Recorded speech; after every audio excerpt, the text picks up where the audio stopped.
국민TV 라디오 정오종합뉴스. MBC가 2012년 MBC 노동조합이 벌인 파업이 위법하다며 노조와 노조집행부를 상대로 195억 원의 손해배상을 청구했지만 기각됐습니다. MBC 노조가 또 승리한 셈입니다. 여야는 개인정보 유출 사태와 관련해 어리석은 사람은 무슨 일이 터지면 책임을 따진다는 현호석 경제부총리의 발언을 강하게 비판했습니다. 안철수 무소속 의원 측 새정치추진위원회 인사들 사이에 안철수 서울시장 출마설을 두고 의견이 엇갈려 혼선이 빚어지고 있습니다. 청와대는 오늘 일부 언론에 보도된 김기춘 비서실장의 사의설과 관련해 사실 무근이라고 부인했습니다. 이상은 이 시간 주요 뉴스입니다.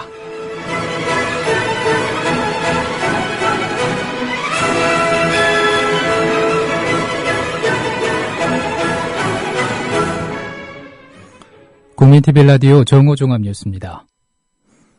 MBC가 2012년 MBC 노동조합이 벌인 파업이 위법하다며 노조와 노조집행부를 상대로 195억 원의 손해배상을 청구했지만 기각됐습니다. MBC 노조가 또 승리한 셈입니다. 서울남부지법 제15민사부는 MBC가 파업으로 손해를 입었다며 노동조합과 노조집행부 16명을 상대로 낸 손해배상 청구 소송에서 원고 패소 판결했습니다. 재판부는 파업 직전까지 당시 김재철 사장을 비롯한 MBC 경영진이 기존의 공정방송 실현을 위한 규정들을 지키지 않았고 아무런 상의 없이 프로그램 내용을 임의로 변경하거나 방송 제작자들의 보직을 변경하는 등 인사권을 남용한 사실이 인정된다고 밝혔습니다. 이어 MBC의 이런 행위는 단체 협약을 어겨 근로조건을 악화시키고 방송사가 갖는 공정방송 의무와 법질서를 위반한 것이어서 파업의 목적면에서 정당성이 인정된다고 판시했습니다. 앞서 법원은 파업에 참여했다가 해고 또는 정직 등 징계 처분을 받은 MBC 노조원 44명이 사측을 상대로 낸 해고 및 정직 처분 무효 확인 소송에서도 파업의 정당성을 인정하며 노조 측 손을 들어준 바 있습니다. 한편 민주당 한정혜 의원은 MBC 노조에 대한 판결을 두고 환영의 입장을 밝히며 코레일이 새겨들어야 한다고 강조했습니다. 코레일 최연애 사장은 손해배상에다가 위자료 청구까지 철도공사의 행태가 지금 도를 지나치고 있습니다.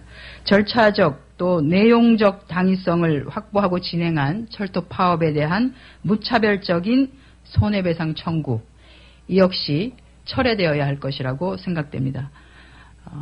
철도공사에서 오늘 있었던 남부지법의 판결을 새겨들어서 향후 결정을 해줄 것을 부탁드립니다. 여야는 개인정보 유출 사태와 관련해 어리석은 사람은 무슨 일이 터지면 책임을 따진다는 현호석 경제부총리의 발언을 강하게 비판했습니다. 이해운 최고위원은 오늘 국회에서 열린 최고위원 회의에서 현 부총리의 발언은 국민을 무시하는 오만한 발상이라고 말했습니다. 이 최고위원은 안일하게 대응하다 여론에 밀려 겨우 미봉책을 내놓는 당국에는 책임이 없다는 부총리의 발언을 납득하는 사람은 없을 것이라고 비판했습니다. 심재철 최고위원은 국민의 염장을 지르고 성남 민심에 불을 지르는 발언이라며 현 부총리의 사과를 촉구했습니다. 김상민 의원이 KBS 라디오에 출연해 발언한 내용 들어보시겠습니다. 금융소비자도 정보를 제공하는 단계에서부터 신중해야 한다. 우리가 다 정보 제공에 동의해주지 않느냐라고 지금 현호석 경제부총리가 이렇게 발언을 했어요. 네.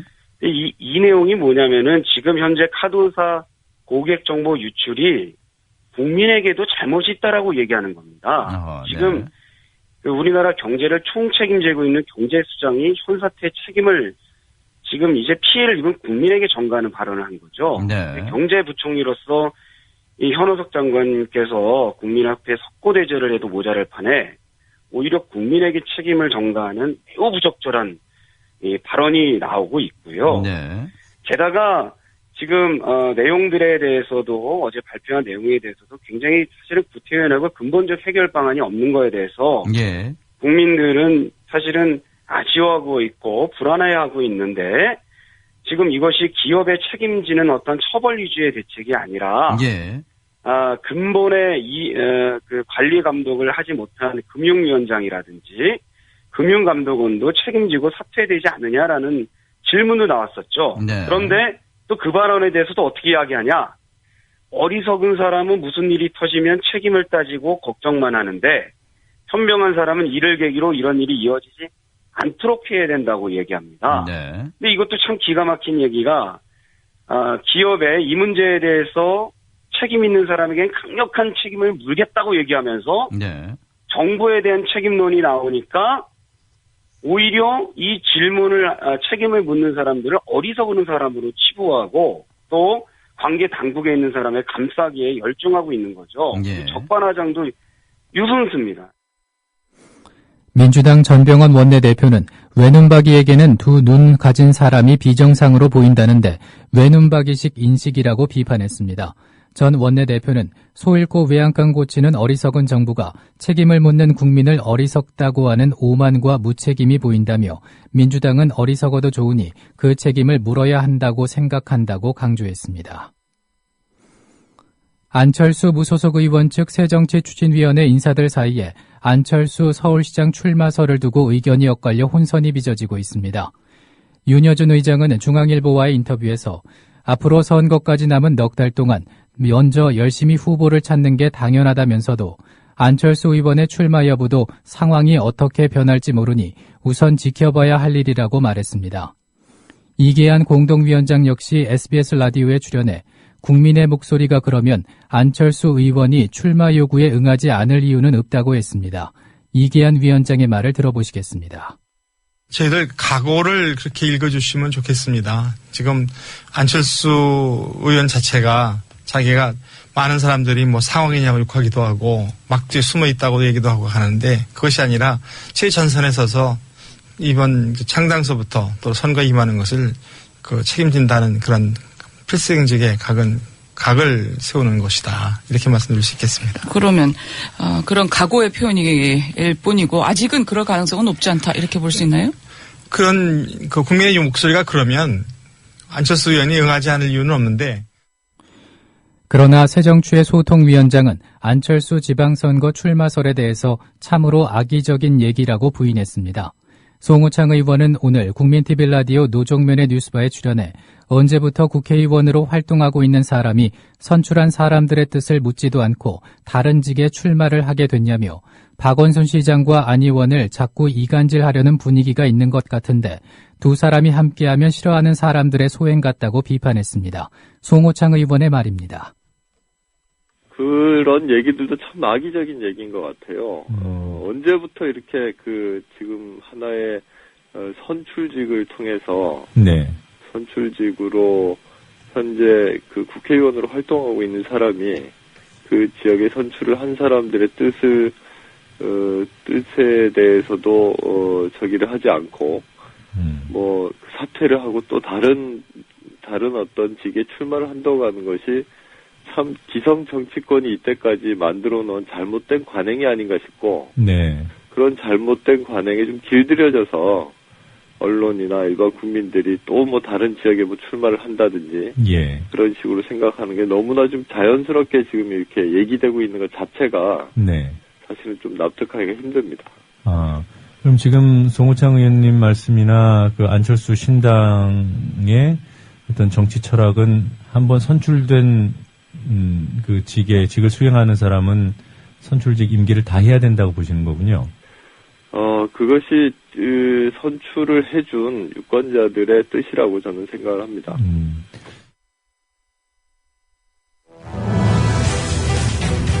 진실을 호도하지 않고 논점을 이탈하지 않는 공정뉴스. 국민TV 라디오 뉴스의 꿈입니다.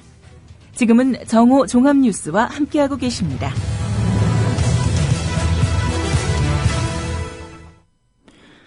청와대는 오늘 일부 언론에 보도된 김기춘 비서실장의 사의설과 관련해 사실무근이라고 부인했습니다.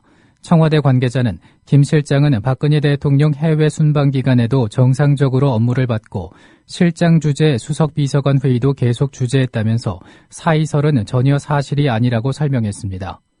청와대 비서실은 관련 보도가 나오자 김 실장과 직접 연락해 사의 표명이 사실이 아니라는 답변을 들은 것으로 알려졌습니다. 앞서 이정현 홍보수석도 오늘 새벽 박근혜 대통령이 스위스 순방을 마치기 직전 관련 보도에 대해서 전혀 사실무근이라고 말했습니다. 정부가 최근 공공기관 정상화 대책에 대한 공공기관 노동조합 등의 요구를 수용할 수 없다는 뜻을 거듭 밝혔습니다. 이석준 기획재정부 2차관은 명동은행회관에서 제2차 공공기관 정상화 협의회를 열고 공공기관 정상화 대책의 추진을 지연시키거나 저지하려는 시도에 대해서는 국민에게 지탄을 받을 수밖에 없고 정부로서도 수용하기 어렵다는 점을 분명히 말씀드린다고 말했습니다.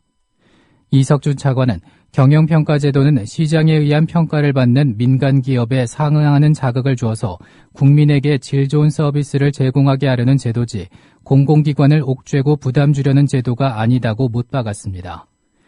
이 차관의 이 같은 발언은 최근 공공기관 노조의 경영평가 거부 움직임 등을 겨냥한 발언으로 풀이됩니다. 시민이 배심원으로 참가해 평별하는 민원 배신 법정에 앞으로 외부 갈등 전문가가 투입될 예정입니다. 서울시는 그동안 시장 방침으로만 운영되던 민원 배신 법정을 안건 선정 기준과 운영 절차, 결정 사항에 대한 조치 등 별도의 조례와 규칙으로 운영하기로 했습니다. 특히 재건축처럼 갈등이 심각한 집단 민원을 처리할 때는 공공갈등 전문가를 3명 정도 참여시켜 중재 기능을 강화하기로 했습니다. 시민 배심원도 2집단으로 구분해 제1호 법정에서는 서울시와 투자출연기관 관련 안건을, 제2호 법정에서는 자치구 관련 안건을 다루기로 했습니다. 민원 배심 법정은 서울시가 2006년 전국 최초로 도입했지만 지난 2011년부터 최근 3년간 민원 배신 법정이 합의 조정한 사례가 4건에 그치는 등 법정이 본질적인 기능을 발휘하지 못한다는 지적을 받아왔습니다. 국민주택 채권을 위조해 고객 돈을 빼돌린 국민은행 직원 2명이 구속됐습니다. 서울 양천경찰서는 국민주택 채권을 위조해 110억 원 상당을 빼돌린 혐의로 전 국민은행 직원 42살 박모 씨와 38살 진모 씨 등 2명을 구속하고 공범인 직원 7명을 불구속 입건했습니다.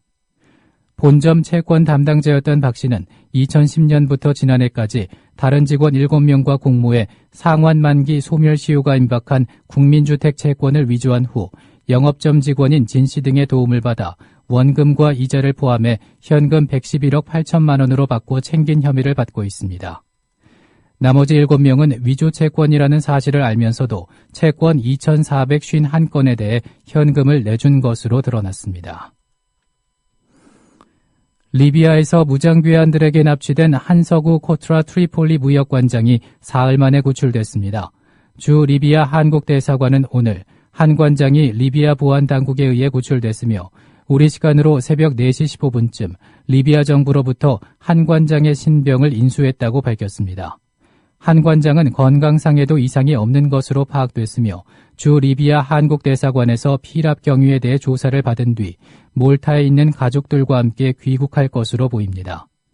한 관장을 납치했던 무장괴한 4명은 모두 리비아 당국에 체포됐으며 자세한 범행 동기는 확인되지 않고 있지만 몸값을 노린 범행이었던 것으로 추정됩니다. 오늘은 전국이 대체로 맑겠지만 서울, 경기와 강원 영서 지방은 오후부터 구름 많겠습니다. 서울 지역의 지금 기온은 영하 0.6도, 습도는 58%입니다. 국민TV 라디오 정오종합 뉴스를 마칩니다. 아나운서 정승조였습니다.